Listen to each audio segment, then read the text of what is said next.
Et on démarre bien sûr avec la session de rattrapage de Jean-Luc Lemoyne. Et alors Jean-Luc, nous recevons donc David Cornbrosa pour son documentaire Indochine, une guerre oubliée. Oui. Déjà, David Cornbrosa, si ça vous dérange pas, je vais vous appeler David. Hein.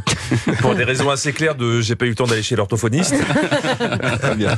En plus, je vais vous dire, je suis très embêté. Je pensais que vous aviez fait un documentaire, mais sur Indochine, le groupe. Ah oui. Beaucoup de gens pensent voilà. ça. Donc ce matin, j'étais obligé de jeter ma rubrique. Et j'ai regardé votre bande-annonce pour trouver de la matière à rigolade. Ce fut une guerre effroyable, faite de négociations et de trahisons. Une guerre d'espoir et d'enfer.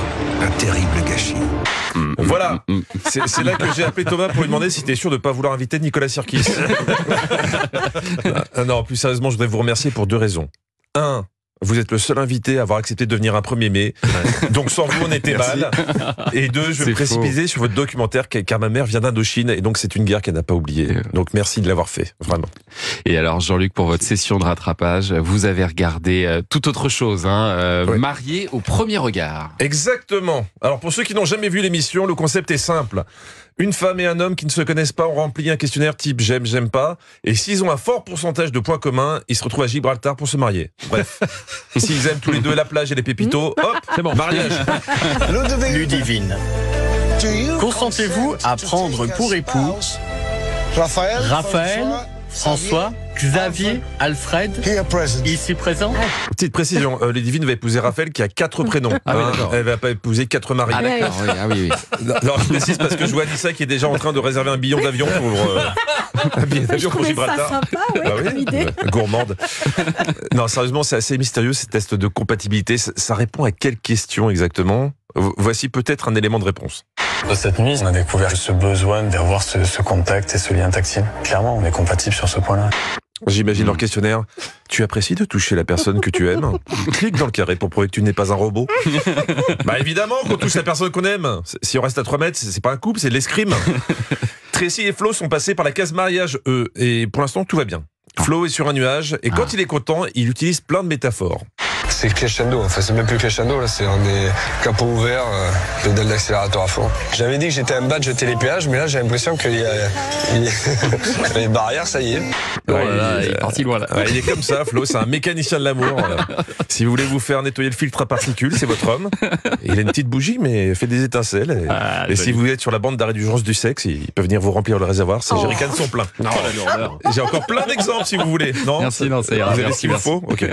Bon, cette plein. union, c'était pas gagné, car Tracy était très fermée au départ. Mais dans cette émission, je vous l'ai dit, il y a des spécialistes comme Estelle Dossin qui vient nous apporter un éclairage scientifique. Écoutez bien.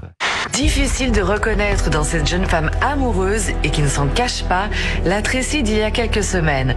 Au contact de Flo, sa carapace est brisée. Voilà, ça, il n'y a qu'une spécialiste qui peut nous apporter cet éclairage. Intéressant. Personne d'autre ne serait capable.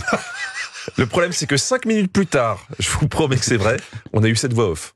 Difficile de reconnaître dans cette jeune femme amoureuse qui ne s'en cache pas la Tracy d'il y a quelques semaines. Au contact de Flo, sa carapace s'est brisée. Oh non. C'est Ah, il y a eu un petit ratage là. Ça va finir par se voir que les textes sont écrits par quelqu'un qui fait des copier-coller et les distribue au hasard. Hein. Aïe. Je pense que la personne qui écrit les textes avant a travaillé pour les Feux de l'amour ou les romans harlequins parce que c'est à peine chargé sa prose. Mais à quelques jours de la première rencontre entre ces deux âmes éprise de passion, un événement que nul n'aurait pu prédire s'est produit. Le jeune homme reste gêné et mutique, comme paralysé par la beauté d'Ophélie. C'est horrible. Moi, quand j'écoute ça, j'ai envie de ne parler qu'avec cette musique en fond sonore. Et ça me rend tendre. Je voudrais rendre hommage à tout le monde. S'il te plaît, voix off, décris-moi Julien Pichenet. Lui qui fuit les relations tièdes et rêve d'une histoire où l'étincelle des débuts ne s'éteindrait jamais. C'est tellement bien dit. Mais il aime aussi le pot-au-feu. Romain doit se marier avec Camille parce qu'ils sont compatibles à vachement de pourcentage. Mais coup de théâtre, Camille a rencontré quelqu'un. Elle a pris la décision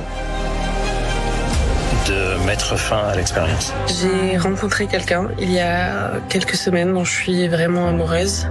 Mais quelle horreur ça va être de se faire quitter par une femme que tu connais pas. Comment combler son absence alors qu'elle n'a jamais été présente? Comment oublier son visage alors que tu l'as jamais vu? Et enfin, comment vivre sans elle alors que tu as toujours vécu sans elle? Je vous laisse méditer là-dessus.